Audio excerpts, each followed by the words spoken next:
the quality of our life is determined by what we do. And so that's why we keep putting a priority over it.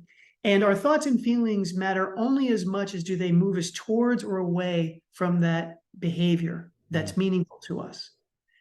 And that's another shift that you were putting on. It's like, there is no right or wrong way to think or feel in any particular situation. And whatever you are thinking or feeling is the reality. Hi, and welcome to Helping People Perform, the podcast that gives you fascinating insights into those people whose chosen vocation is to help others perform at their best. From consultants to teachers, sports coaches to financial advisors, all of my guests share a passion for getting the most out of individuals, teams, and organisations. Enjoy the episode. Hi everybody, and welcome to another episode of Helping People Perform. Delighted to be joined today all the way from Michigan, in fact from Grand Rapids in Michigan. We have performance psychologist and sports psychologist. Welcome to the show today, Dr. Eddie O'Connor. Thanks very much, Paul. I really appreciate being here. I'm excited about what we're going to talk about. Yeah, me too. There's lots to go at, I'm sure. So I always like to start with a bit of background in terms of what got you to where you are today. So tell us a bit more about where you've come from and how's it brought you to where you are today. Sure. Well, I guess I'd say I've been blessed to kind of always be interested in psychology. When I was in, I think it was sixth grade, I was reading Freud's Analysis of Dreams for fun. So I was kind of locked into, being like, this is where I wanted to go. But it very much changed as my life went on. So long story short, I went to college, and at that point, I knew I wanted psychology, but didn't know what I wanted to do in it. I was a runner. I had some mental blocks running, ways that my own thoughts and self-limiting beliefs were holding me back.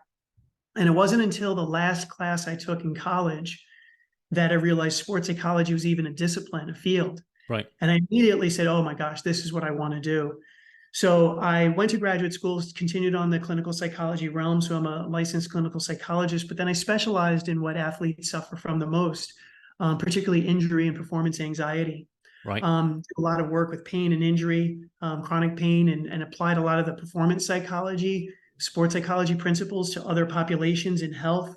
I've been able to expand it since onto performing artists and businessmen and women, because what we found is that the psychology of excellence is, that we learned in sport is very, very similar to the processes you need to excel in any area. Maybe the context is different, but I've loved the generalizability of that. And so as my career has gone on, I'm now in private practice. I do telehealth consulting one-on-one with athletes. I'll do speaking engagements, which is good because it can help impact, a greater audience if I can get a couple hundred people together and teach them these skills. Yeah. My latest project is Success Stories Community, which is an online platform where I'm now looking to take it to scale so I can help even more.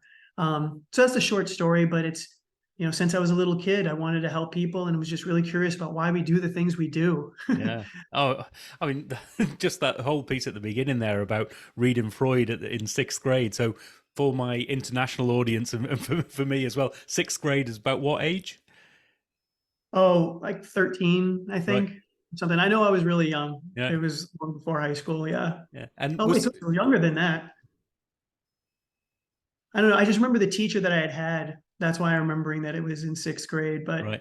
Yeah, 10, 13, something. It was an advanced book, but I was just fascinated. Yeah. And is there any backstory to that in terms of what got you there? Was that something that your parents or siblings or someone else was looking into and that got you in there, or did you just chance upon it?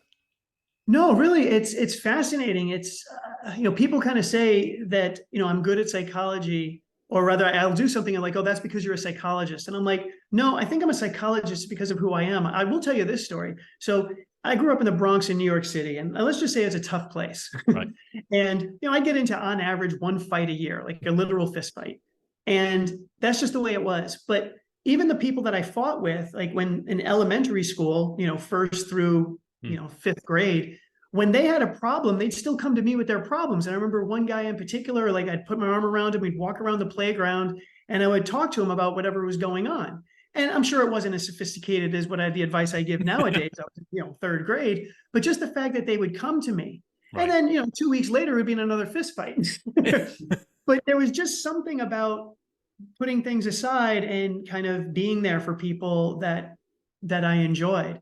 Right. And then once I could combine it with sport, and I found that out later on that, oh my gosh, I had this fascination with sport, but that there was a specialty into excellence and it didn't have to always just be about pathology.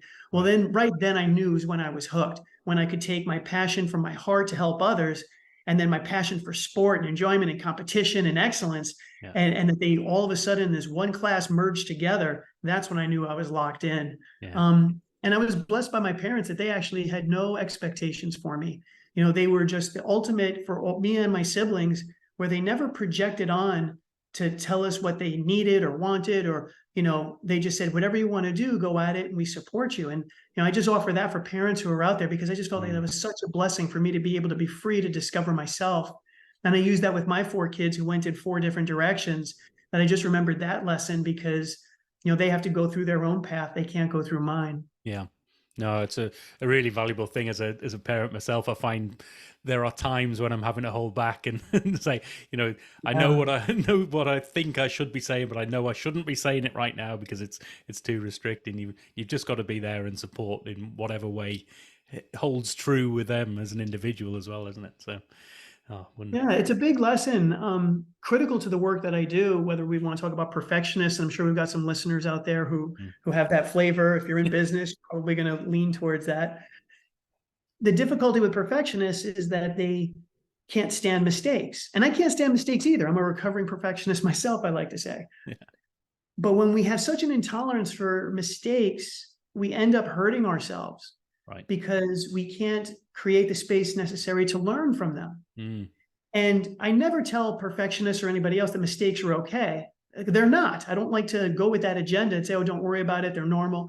They're not okay. They're definitely an error. And at the very same time, they're vital to learn from. And you have to slow down and learn from those. Mm. I share this story because if we bring it back to the parenting, in my desire to love my kids and want to protect them from mistakes, I realized, well, going back to the science, that's not going to really work. They're not going to learn anything if I protect them from everything. Yeah. So I will support them. I will give them some warnings, but I tried to create enough freedom for them to make a mistake so I could catch them or assist them and not be devastating, but allow them the freedom to make mistakes and create an environment where it's safe to make mistakes and explore so they can both learn and have a tolerance for risk and build their confidence and resilience as they go through it. Mm. Yeah. And so, as whether we're a parent or whether I'm talking to coaches out there or employers, looking to kind of create a business and have a safe environment, this is the relationship we want to have with mistakes because they're essential to growth and development. Yeah, a good friend of mine uses the phrase, you've got to allow people to graze their knees without breaking their legs. It's you've got to be able to make those mistakes in yourself in some ways, or be in a position where those mistakes can happen, that it's not too bad if it happens, but it's a learning process. But it's something that we want to avoid in the first place. But when they do happen, we need to react in the right way. Yeah, you want to avoid them in the sense that I'm like, hey, if you're making the same mistake over and over again, or you make a mistake because you're not giving effort, then that's a problem. Then we're going to have a conversation. But I remember telling my kids, like, I want you to make a different mistake every day. And they're like, what? That sounds ridiculous. I'm like, but that's a sign of growth. That means you're trying something new and seeing if it worked or if it didn't. And that's going to propel you forward. And when I let my kids know, I want you to make mistakes. If you're not making mistakes, then I'm disappointed. That was a real game changer for them because they thought mistakes meant they were bad or that they were disappointing me and other people, which typically is what the reaction they'll get. I remember my son's first soccer game and he misses the goal like they do 1,000 times, and what do all the parents do? Oh, and we know mistakes are bad in that way. So being able to create that safety and understand that there's a value in it, and then slowing down to take the time to learn from it. It's cliche. We all know we should learn from mistakes, but I'll ask the people out there listening, have you learned from every mistake you ever made? Did you learn the first time? I'm sure the answer is no. we could be better at this. Yes, precisely. So, in terms of the sports and the sports psychology area in particular, as you've gone through your career, was it running that you focused on to begin with, and has that changed throughout? I know that you do some work in the basketball field now. Is that right? Yeah, it's really been a fun combination. So when I first got out of graduate school, I mean, there's not a lot of sports psychology jobs. There's not a lot of a couple decades ago, there weren't a lot of colleges that employed it, or, high schools certainly really weren't into it very much. Mm. Even the pro level hadn't fully grasped it. So, I mean, you just couldn't come out of school and get a job as a sports psychologist by opening up the newspaper back in the Right. day. So I loved the field. And because I also wanted that clinical aspect, so I started just in Grand Rapids, Michigan. I was working with a hospital, and I started to take all of these and I applied it to a chronic pain population. So Right. for a good part of my career, it was split between the health populations of chronic pain, did some with obesity, and they really responded well because they liked to hear what Michael Jordan was doing and how to be excellent and how did this apply to them. Now, Mm. of course, the physical standards were dramatically different, but I was really early on and presented at conferences about this overlap between the sports psychology and the life skills and how we could apply it in different scenarios. Mm. All the while, I was doing a lot with, athletic injury. And then for whatever reason, just athletes in my community, more and more were just coming to me with performance anxiety. And I don't know if that's just because we were getting such great results with that, and then the word spread, and that ended up becoming my specialty as time went on. And then, as I had said, then I started to move it on and work with organizations and do it in groups. And most recently was working with the Grand Rapids Gold, the Denver Nuggets world champ G team. And so that was just an incredible blessing and fun to be able to play both roles of, be there for their mental health, but also be there for the performance psychology.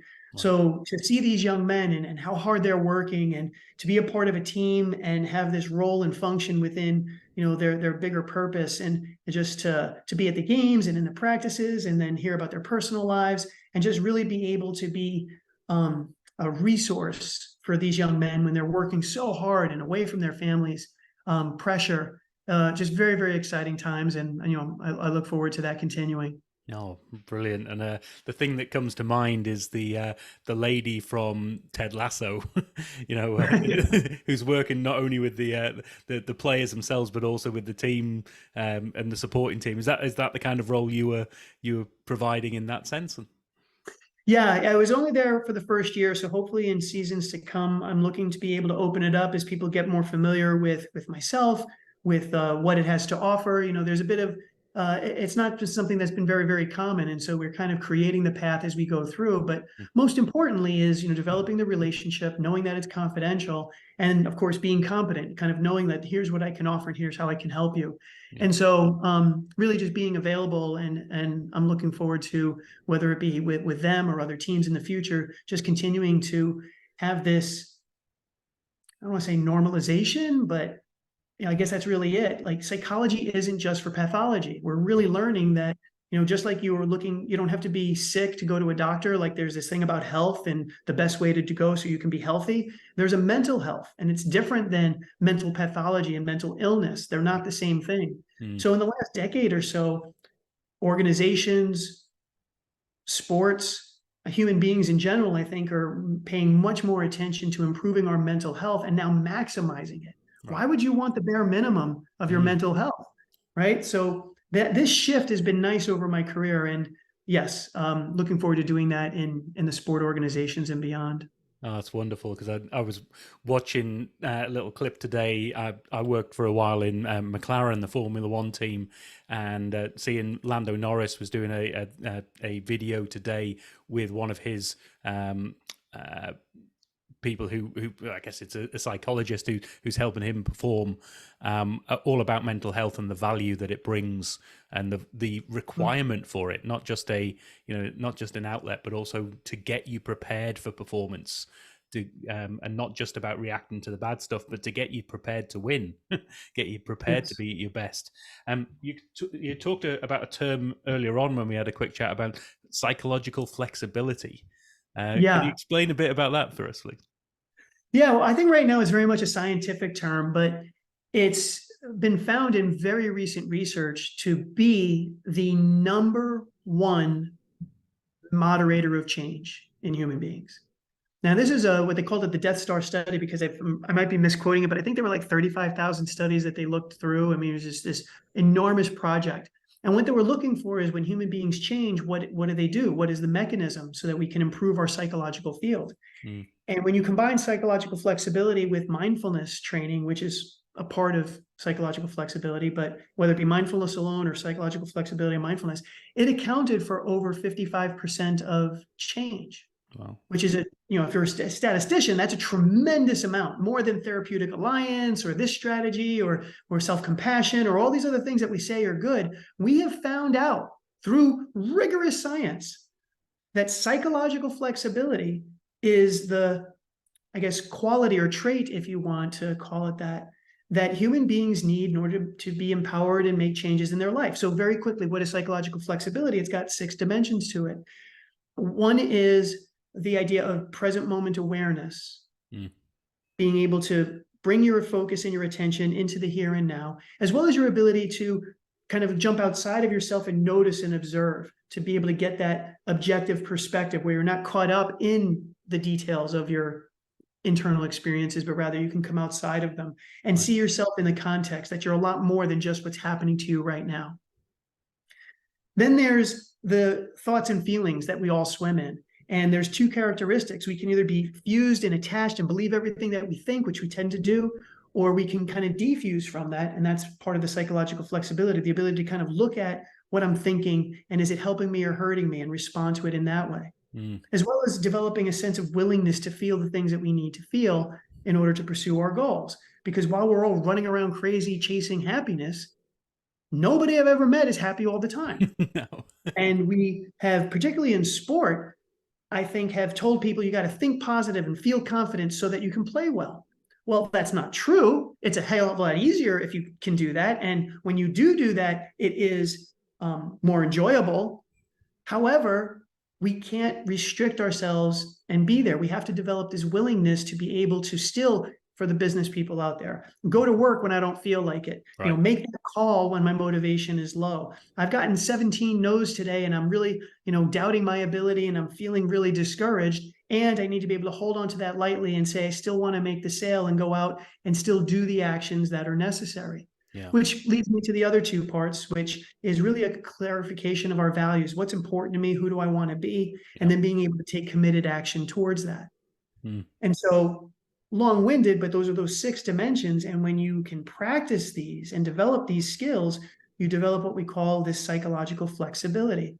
Right. The inflexibility is when we're rigid and just doing things out of habit or in the same way and following the rules and following our feelings, and we're getting caught in the future and the past. And I've got these labels that I suck or I'm bad at this, or it's I don't know what I really stand for. I'm just going with the flow, or that I'm finding that I'm really not able to take meaningful action. Any of those could kind of suggest that we're psychologically inflexible and stuck. Yeah. And in very short story, that's the whole point of the Success Stories community that I've created, is to create a safe space to develop all 6 of these and be able to apply them.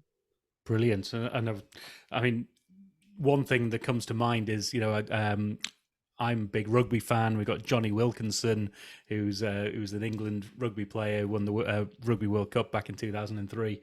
Or 2008, I can't remember which one it was. It was a long time ago anyway. And he talks a lot about that, the psychological, on reflection, psychological flexibility. But there were a couple of things that stood out to me from his story and from others, which is, as a high performance athlete or as a business leader, I'm told that when things are going well, I should be feeling this, or I'm expected to be feeling great because we've just won the World Cup, or I'm expecting to be feeling great because we've just won a whole big deal that we've been working on. Or alternatively, I'm, even though I'm expected to feel really bad in this situation and I don't. And it's that area of, it's not saying, from what I'm hearing in my interpretation, and tell me where I'm wrong here, it's about those feelings that you're having are the feelings you're having. Whether you're expected to have them or not, those are the things you're there to do. And if you can deal with those and recognize them and work with those feelings and saying that, look, I'm having these feelings, let's work with them so that I can be at my best whilst having these feelings, it as opposed to fighting yourself and saying, I shouldn't be feeling this, I'm wrong, I'm bad, whatever it might be. It's an interesting paradigm, really. Yeah, you hit it perfectly. And you illustrate a couple of extra points that I touched on, but you elaborated on nicely, namely that we always want to engage our feelings and our thoughts with a little bit less investment than we do our actions. Our Mm. actions are independent of what we think and feel. And when we think that we have to think and feel in a particular way so that we can actually behave, we're creating a false rule. The quality of our life is determined by what we do. Mm. And so that's why we keep putting a priority over it. And our thoughts and feelings matter only as much as do they move us towards or away from that behavior that's meaningful to us. And that's another shift that you were putting on. It's like there is no right or wrong way to think or feel in any particular situation. And whatever you are thinking or feeling is the reality. And so we have to have some acceptance of that and deal with what is. And I might want to feel a different way, but I don't. So why am I going to spend all this time and energy to start wrestling with myself inside? Because when I do, I can't engage the world outside. Right. And this is one of the biggest things that I work with my clients in business and in other places, is that when we get trapped up fighting our thoughts and feelings in all these internal experiences, how am I able to disengage from it so that I can put my attention and energy back onto the committed action of what's important to me? Brilliant. It comes down to workability. Mm. It's not a right or wrong thought. It's not a good or bad feeling. It's not positive or negative. Does it move me in the direction that I want to go, or doesn't it? So as a quick example, if I say, oh man, I'm lazy, and people say, oh, you shouldn't say that, that's speaking negative. Well, if I say that I'm lazy and it makes me feel lazy and it reinforces that, and then I just lose energy and I sit on the, watching TV and I don't get my work done, then yeah, like this isn't a helpful thought to engage. But if I say, oh man, I'm being lazy, and that reminds me that this isn't who I want to be, and I'm like, oh gosh, I'm so lazy, and it sparks this fire under me to go ahead and get that project done, then calling myself lazy and cursing myself out is great. It's working. Don't stop. And so you have to take it time by time. There's always the context that's important. So there are no rules about, well, Dr. Eddie said I can curse myself out and that's the way to motivate myself. No, I'm not saying that. I'm saying depending on who you are at the time that you say it, with what tone you say it with, and what's the impact that it's having. Right. But don't let yourself feel like there are certain rules to this psychology or emotional game that you have to play in order to get a result. We're too individualistic for that. So if you get nothing else from this podcast, when you look at yourself internally, just say, is this helping or hurting? Right. Is it working or not? And make your decisions about whether to interact with that stuff based on that answer. Oh, that's wonderful. And that's certainly one that I've thought about in the past. I've never articulated that well, but I think that just that little question to yourself, that self-reflection element of, is this helping me? Is it hurting me in terms of what I'm looking to achieve? The performance I'm looking for, the outcome that I'm trying to get as well. Let me add to that if I can, actually, because go for it. As I'm thinking about how your listeners might hear this, the pushback I tend to get from my clients is, but what if it's true? Right. Like, what if I am dumb? What if I am lazy? What if I am unmotivated? What if, I am overweight and you're trying to lose weight? I would say, what difference does it make if it's true or not? It still doesn't change the question. Yeah. I'm like, just because it's true and you say, like, again, I'm overweight and you're thinking about it, I'm like, well, if it is true, okay. If it's not true, what difference does it make? Does that reflection and calling yourself overweight inspire you to exercise and stick to a healthy eating plan, or doesn't it? Because whether you're heavy or not is kind of irrelevant at that point, whether you actually are being lazy or not. Maybe the truth is that you are being lazy. But if it's true and you're focusing on it, then it's still not helpful to focus on the truth. Yeah. And if it's a fantasy and it's not hurting you, if you think that you're awesome and you're not awesome, but it's actually helping you do awesome things, well, then you'll actually become awesome. So you can be okay to lie to yourself. But if you think that you're great, and you've seen this in your various fields and in sports in particular, if you think, well, I'm great and I'm awesome and I'm building up my self-esteem and my confidence, and you're so focused on how awesome you are, you can't pay attention and you lose the game, or you don't give full effort because you think you're entitled to win. So I could speak the whole hour about this, but don't get caught up on the idea, but it's true. Like this negative stuff that I'm saying is true. It still gets down to the point, true or not true, is what you're saying helping or hurting? So thank you for letting me elaborate. No, that's fantastic. I think that speaks to a number of people. It certainly speaks to me in terms of some of those conversations I've had with myself. Is like, is this and sometimes those conversations are the same conversation, but the context can be different, and the tone can be different, so that you know, can get yourself in a vicious cycle, or you can get yourself in a virtuous cycle and say, right, I'm going to pull myself out of this and I'm going to do something, and that's wonderful. Um, Right. I just wanted to elaborate a little bit on the success stories membership. In terms of who that's for and how does that work? Oh yeah, thanks. Well, the Success Stories community is an online platform. And what I've got on there is all the work that I've done with individual clients. I've been able to record it and put it into these modules. But that's not really the big part. The best part is the fact that you'll join a community of other individuals like yourself. And I say that because, and I know it's a fact because I've got everything from young teenage gymnasts in there to college athletes to young adults who are starting their careers and working on health to middle age master's level athletes, some world champions, some recreational. I didn't start it off, at first I thought it was going to be a bunch of athletes that were joining based on that's how I'd started it. But what was exciting to me is how many people who just enjoy the athletic mindset joined. And so some are working on sports. A lot of people are working on their professional, occupational lives. A number of people I think offhand are working on things like weight loss, and I have one or two athletes or adults using the athletic mindset to kind of handle their injury. I've got a couple of master's levels. I've got then others who are looking to be a little bit more consistent. I don't want to say that it's for everybody because it certainly isn't. Well, I guess the way I would say is that it's open to all ages. But it really requires you to be a certain level of personal drive and independence. Right. So while I have Zoom meetings that we do together and there's access to me, it's not one-on-one coaching the same way I do with the individual person. Right. At the same time, if you are finding that you're stuck, that you're inconsistent, that you're not reaching your potential, and you really don't know how to do it. Maybe you've tried to get through these things before and you don't know what to do, or you do know what to do and you haven't been able to stick with it. Right. The Success Stories community is a place where you can develop those skills. You can practice them. Sometimes we run challenges in there, so we get little competitions going. Things like who gets the most sleep to improve that, or mindfulness practice challenges.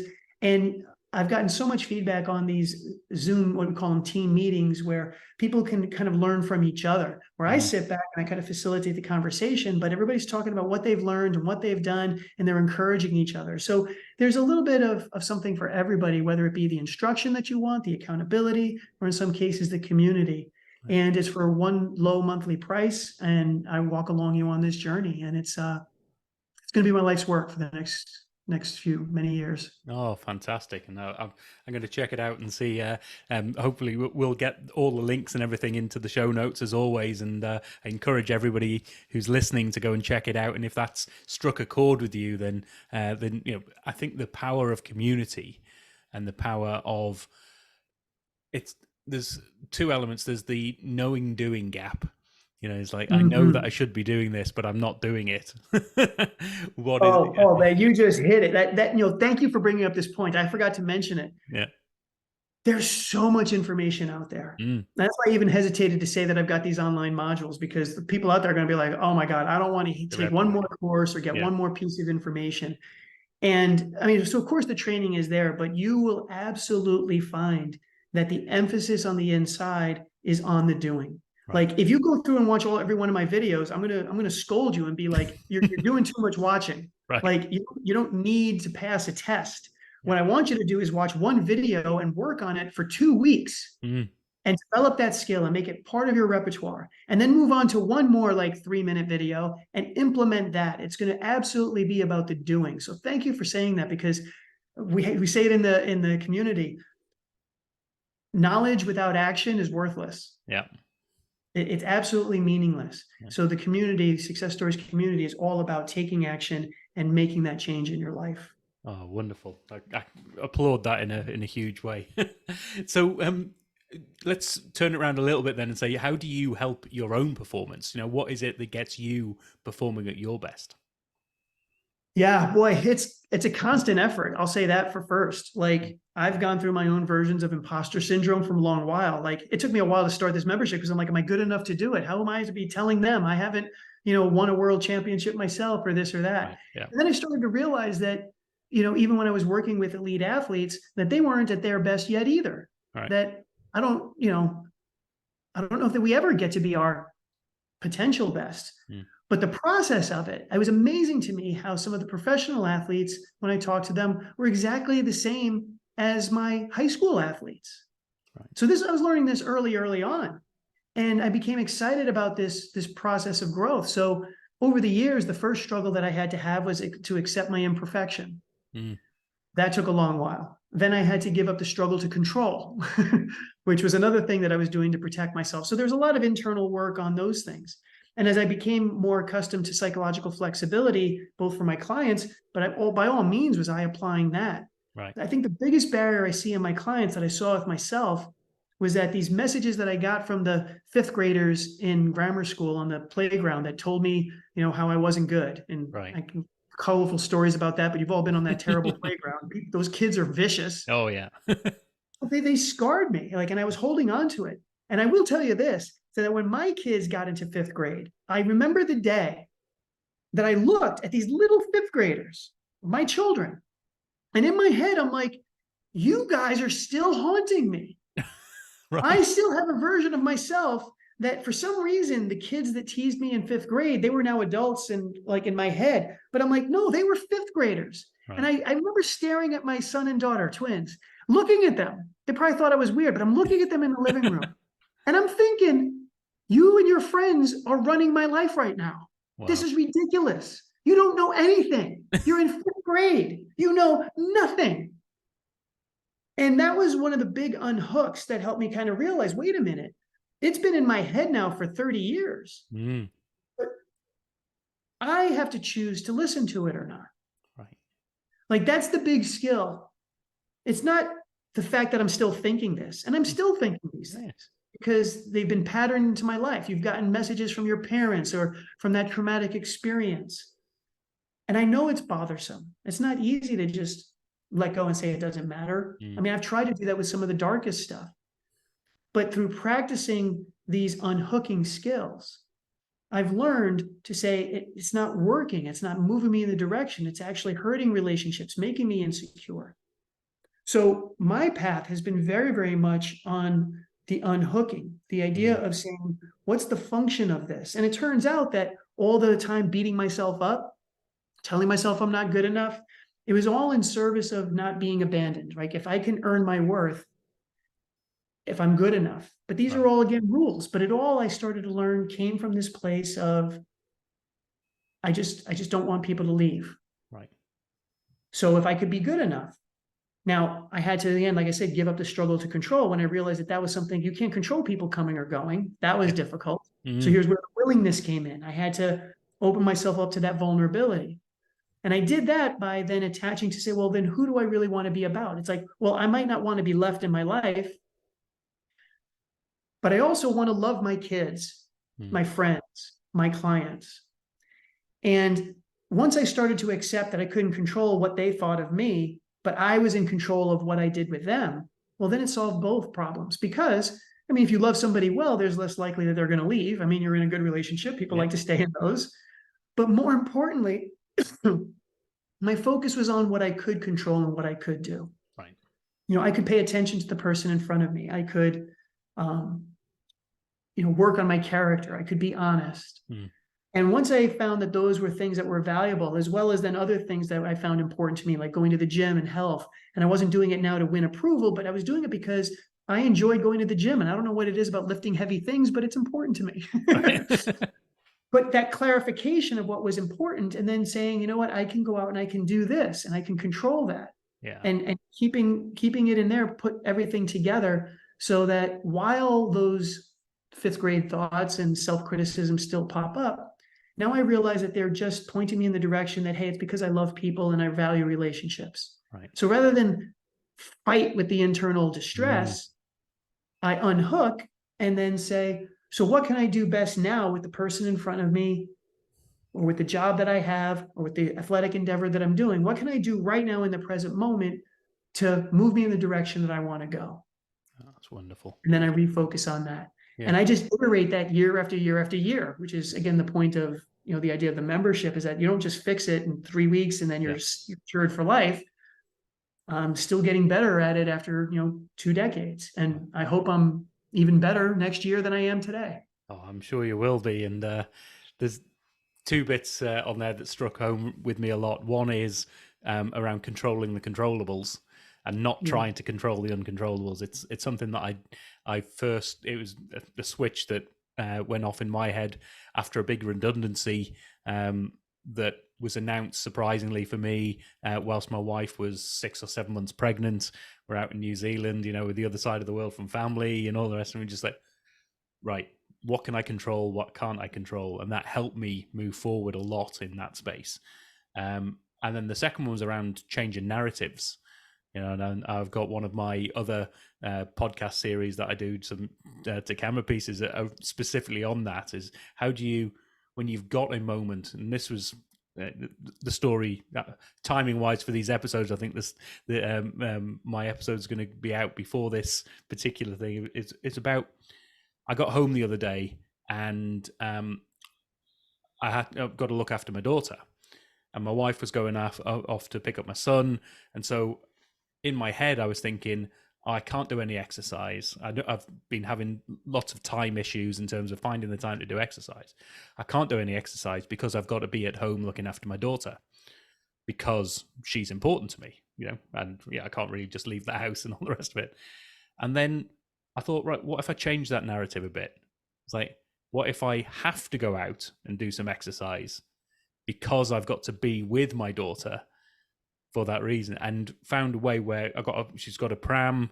I put her in the pram and went out. Instead of me going out for a run, I went out for a bit more of a jog and a jaunt.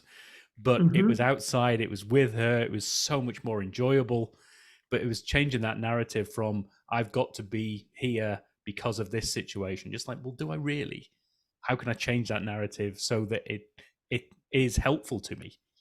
And that was the conversation on reflection with yourself now. It's like, the thoughts and feelings weren't being helpful to me in that moment. So, can we change that narrative so that they become helpful? Yeah, beautiful examples, really perfectly illustrated. And one of the things I'd like to highlight on there is that when you start to practice noticing what you're thinking as opposed to just thinking it, you will find that our mind is a rule-making machine. And it does it, I think, because it wants to be more efficient and we like to kind of know what the operation things are. But we create so many rules that don't exist. I mentioned earlier, every athlete that comes in to see me is like, I have to think positive and feel confident so I can play better.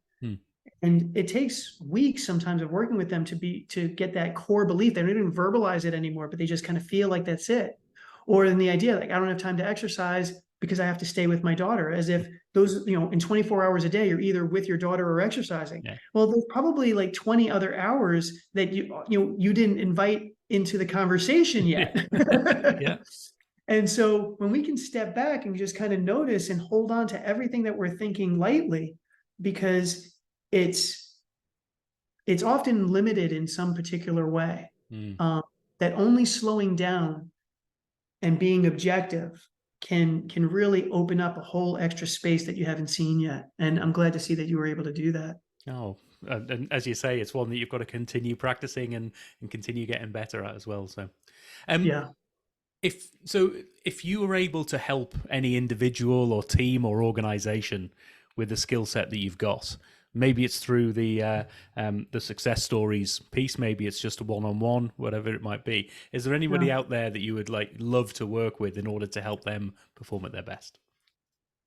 Well, my personal fantasy dream, if you're asking in that way, would definitely be to help the Buffalo Bills NFL football team win their first NFL championship. So not only do I want to work with them, but I want to be there for their first one. And so, I mean, I want them to win the Super Bowl this year, but I'm not on staff. So I'm a little like, well, but I've been a fan of the team forever. And when things go on, I'm like, I know I can help Josh Allen cut down on his interceptions. I know I can, we've had terrible injuries the last couple of weeks, and I want to be there for these players that I've supported, as a fan for so long. So I'm huge into Bills Mafia. Right. And if the opportunity comes up, I will, gladly do it. Yeah. More realistically, like as far as what's possible, is I want to help the people who are listening. Right. And I mean that with all sincerity. It's I am so driven to make a difference in the lives of the general world and population, because the things that I have learned in my career, I'm like, why are we keeping this a secret? Mm, Why isn't this taught in third grade, all the way up in as an academic? Like, why don't we make this go to history and then go to mental health class? mm, And we can teach these things like psychological flexibility, and what an impact on the world that this would make. mm. So, your businesses would be better, families would be closer together, addictions would come down. Like, that's the power of this psychological flexibility. I mean, it's wonderful to win more games, and I'm Yeah. happy to help people do that. But if you're listening, you're my ideal audience. If you're struggling to be consistent, you're my audience. You're the person that I want to help the most. And I hope that we're doing that in this podcast. So again, Paul, thank you. You are the population that I want to work with. Brilliant. Well, yeah, as I say, we'll definitely have all the things in the show notes, making sure that people can reach out and connect in that way. And I'm just going to flip that question on its head a little bit as well. So, if you were able to sit down and have a coffee, have a meal, and share some time with somebody that you think could really uplift your own performance, who would you want that to be? Yeah, well, uh, boy, I've got a couple of answers. One, I'm a strong Christian, so if I could talk to Jesus and see him live, that would be fantastic. Of people who are still here today, I'm going to go back to the Buffalo Bills and talk about Hall of Fame coach Marv Levy. He took the Buffalo Bills in the early 90s to 4 straight Super Bowls. And again, just because I was a fan at the time, but I'd also be listening with my sports psychology ear, because the resilience of that team to lose a Super Bowl and go back and lose and go back and lose and go back, like, I would just love to hear the stories and how people did it. And my third choice, which I want to mention, although I hate mentioning it, would be unfortunately Tom Brady. Right. And I say unfortunately Tom Brady because he kicked our butt for 2 decades as a Bills fan. But Tom Brady wasn't great at the beginning. Right. Like, when he went to Michigan, he was a backup Mm, and he was a 6th round draft pick. He created himself over a period of time in a relatively public eye. Like, at Michigan, he wasn't, like, again, the best. mm, And then when he got to the NFL, but in the clips that I've heard about him, he had this process over years to become the Tom Brady that we all know, and the multiple world champions and super successful person. But he didn't start out that way. mm. So the way that he created himself, I would love to have a podcast and talk with him and be like, I want to hear about all your struggles, Tom. I want to hear about when you didn't believe in yourself, when you doubted yourself, when you made a mistake. And the little bits that I've heard from him is coming back to the beginning of our discussion. When the stuff didn't go right, he sought counsel, he got feedback, and he made an adjustment. Right. And I believe he made a lifetime of adjustments to get to be one of the greatest players that ever played. Mm. So those would be my 3 conversations. Yeah. Amazing. um, okay. Then, I mean, so much to just reflect on in this whole conversation for me. But in the meantime, how can my listeners get in contact? How can they engage? Where do they go to find out more? Well, I have a lot of free stuff out there for you. Again, I love these podcasts. I've got a YouTube channel at Sports Dr. Eddie, SportsDreddie on YouTube. It's got my mental toughness in 60 seconds, free video series there. I'm all over social media as well. The best place to go is dreddieoconnor.com, my Yep. main website. On there, I've got links to all the social media. I've got links to my Success Stories community. You'll just look at there under the membership tab. Right. And you can get all the information about that there. I've got other resources there as well, like my Sleep Your Way to the Top workshop, information about one-on-one consulting and speaking. So if you'd like me to bring in to help your team or organization, I'll travel and bring my message with me too. So, just feel free to reach out. If I don't have something, I've even created stuff to help people where they're at. So if I don't have the right product or method, it's really important to me to get the things out and help you. Mm. So I like to have these discovery conversations via email or phone call and just say, how can I help? And, then sometimes I just create something and say, well, how would this work? So dreddieoconnor.com is the best place to land. Brilliant. So yeah, check out the show notes. All those links will be in there, and yeah, let's. I'm going to be checking out that YouTube channel over the next few days and making sure I don't overdo it in terms of the the watching. Yeah. I'm going to focus on that piece on action as well. That's been a big takeout for me. So I mean, so many amazing takeouts from today, and I've thoroughly enjoyed this conversation. I can't wait to see where you take this and where you take your community, and the huge value that undoubtedly will bring. So thanks so much for being on the show today, Dr. Eddie. Oh, well, truly my pleasure. Thank you for the opportunity, and best wishes to everybody out there. Go live your best life. I'm looking forward to hearing about it. Brilliant. Thanks for listening to today's episode. If you liked what you heard, then please give the podcast a rate, review, and share. I'm Paul Teasdale, and from sausage making to banking, oil and gas to Formula One, I help people perform. If you'd like to find out more and have a conversation, contact me via helpingpeopleperform.com.